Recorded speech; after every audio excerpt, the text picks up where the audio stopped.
Luiso. Ini malay mana kan? Oleh begini, nasa berapa? Kalau mereka semua ini, kan main footballnya pakai pasopel lah. Ini. Amoy ini banyak ini.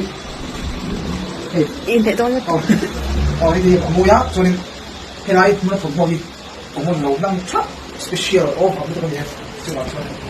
Okay, ini ang citi amoy. Ini lain Kikorben ini. Ini kami nak kalima. Cuman ini siapa? Apa yang lawan naik nak kena? Amoy siya cuk untuk menikah dengan komun lawan siya kali.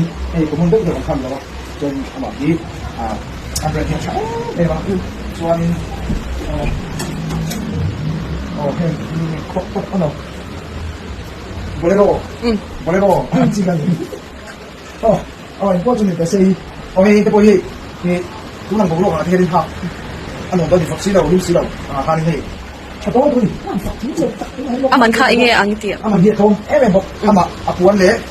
Inge yang ala ka na fel na may kusuan. So tingin po ni lusi daw. Vaccine ba? Paham ni.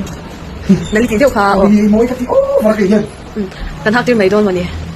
Mo May sa korhit so asoy tiam lawa mase chahi at lo mani amayan hak sin ka sak cái bên mối thuốc mì còn mối về tiền phố thì là mua trong thị trường nhiên lại cục thế thì mua thì in fe what là tiền tiền nhị rồi nè mua cục cái này cái gor nen kon hak the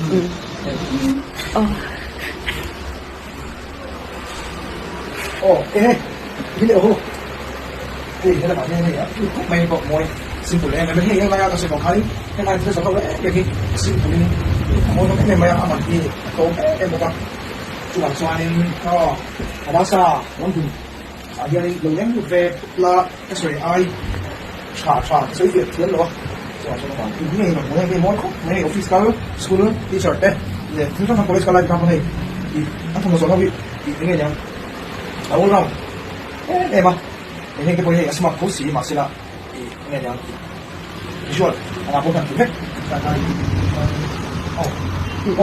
nanti susu mereka ini right wall em mau mình chúng ta đang thảo lại phần môi con em ini con phải là ini asal asal lu lắm bằng con ta nó sử dụng tất cả những cái ôi à chúng tôi một cái này sau đó cái phim mà ở kể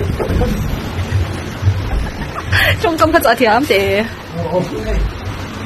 để anh sẽ rồi này mình cái những mối đồ hết rồi hay mình chụp passport gần đất sức mình hay cái mối của mình coi được không đây chúng ta khi bút của nó còn là gì thì không quyền lại đâu nào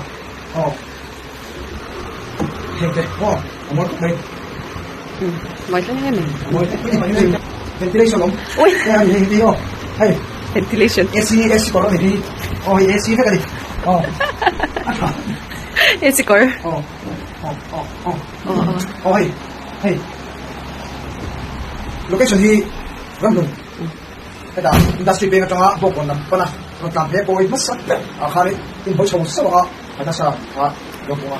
Ni tani iso ko ang ngi hi kalinga. So sa ko pan venge ngi ko niya trauma asimpula ako ta sa em boka. So anin. Iso na bahin ni mo. Betia. Ano pinapalitan sa